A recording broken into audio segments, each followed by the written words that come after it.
Hello students, I am Sadhana Kumari from Mahatma Gandhi Shikshan Sansthan Darbhanga, वर्ग चतुर्थ, विषय संस्कृत। बच्चों, आज मैं आपका चैप्टर 15 जिसका कि शीर्षक होलिकोत्सव है वो लेकर उपस्थित हुई हूँ। होलिकोत्सव के विषय में जो भी दिया गया आपके चैप्टर में मैं उसे पढ़ा चुकी हूँ एवं इसके हिंदी अर्थ को भी मैंने आपको बता दिया था। इसके बाद मैंने आपके अभ्यास कार्य को भी प्रारंभ करवाया। आपके अभ्यास कार्य से मैंने प्रश्न संख्या 1 एवं 2 यह मैं करवा चुकी हूँ।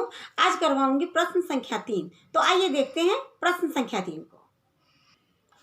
बच्चों, आपका चैप्टर 15 जिसका कि शीर्षक है होलिकोत्सव, या इस होलिकोत्सव के विषय में मैं आपको पढ़ा चुकी हूँ। आपका चैप्टर में पढ़ा चुकी हूँ, इसके हिंदी अर्थ के साथ मैंने आपको समझा दिया था। इसके बाद मैंने प्रारंभ करवाया था आपके अभ्यास कार्य को। आपके अभ्यास कार्य से प्रश्न संख्या 1 जिसमें था कि निम्नलिखित प्रश्नों के उत्तर संस्कृत में लिखिए, वो भी लिखकर मैं आप लोग सभी बच्चों को बता चुकी हूँ। एवं प्रश्न संख्या 2 में है कि रिक्त स्थानों की पूर्ति कीजिए, इसे भी मैंने आप सभी बच्चों को लिखकर बता दिया है। आज मैं करवाऊंगी प्रश्न संख्या 3। प्रश्न संख्या 3 में है कि निम्नलिखित शब्दों के अर्थ लिखिए, यानी यहाँ पर जितने भी शब्द दिए गए इसके हिंदी अर्थ आपको लिखने हैं। तो बच्चों, यहाँ पर मैंने जो है यहाँ पर जितने भी शब्द दिए गए हैं उसमें मैंने इसके हिंदी अर्थ को लिखकर आप रखा है, और मैं इसका उच्चारण हिंदी का संस्कृत का उच्चारण करके मैं इसके हिंदी अर्थ को आप सभी बच्चों को बताऊंगी। इसका जो पहला शब्द है वह है प्रतिपदा। प्रतिपदा का हिंदी अर्थ होता है किसी मास के किसी पक्ष की पहली तिथि।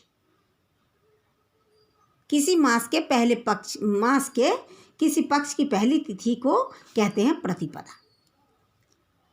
दूसरा शब्द है वातः। वातः का हिंदी अर्थ होता है हवा। तीसरा शब्द है भगिनी। भगिनी का हिंदी अर्थ होता है बहन।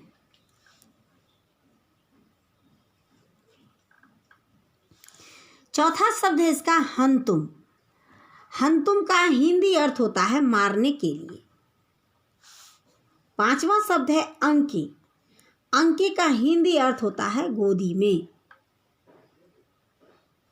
छठा शब्द है दग्धा। दग्धा का हिंदी अर्थ होता है जल गई। सातवां शब्द है हर्षोल्लासस्य। हर्षोल्लासस्य का हिंदी अर्थ होता है हंसी खुशी का। इस प्रकार से जितने भी आपका प्रश्न संख्या 3 में जितने भी शब्द दिए गए हैं उसका मैंने हिंदी अर्थ इसके उच्चारण के साथ मैंने इसका हिंदी अर्थ करके आप सभी बच्चों को बता दिया है। बच्चों, आप लोगों को जितना भी शब्दार्थ जो भी शब्दार्थ दिया गया रहता है उसको याद करना बहुत ही आवश्यक होता है, क्योंकि उसको याद कर लेने से क्या होता है कि आप अपने चैप्टर को अच्छे से पढ़ पाते हैं। यानी इसका जब आप किसी शब्द का अर्थ जानते रहेंगे अपनी भाषा में, हिंदी भाषा में यदि आप जानेंगे तो क्या है कि आपको उस शब्द को यदि संस्कृत का हिंदी अर्थ जानते रहेंगे तो आपको उस पूरा वाक्य को पढ़ पाने में आसानी होगी, और आप हिंदी और संस्कृत का जो अनुवाद रहेगा वो भी आप कर सकते हैं, अच्छे से कर पाएंगे। तो इसीलिए मैंने यहाँ पर जो दिया गया है जितना भी आपको संस्कृत शब्द दिया गया उसका हिंदी अर्थ लिखने के लिए कहा गया है, इन सभी शब्दों के हिंदी अर्थ को लिखकर मैंने संस्कृत का उच्चारण भी कर दिया है एवं इसके हिंदी अर्थ को भी आपको लिखकर बता दिया है।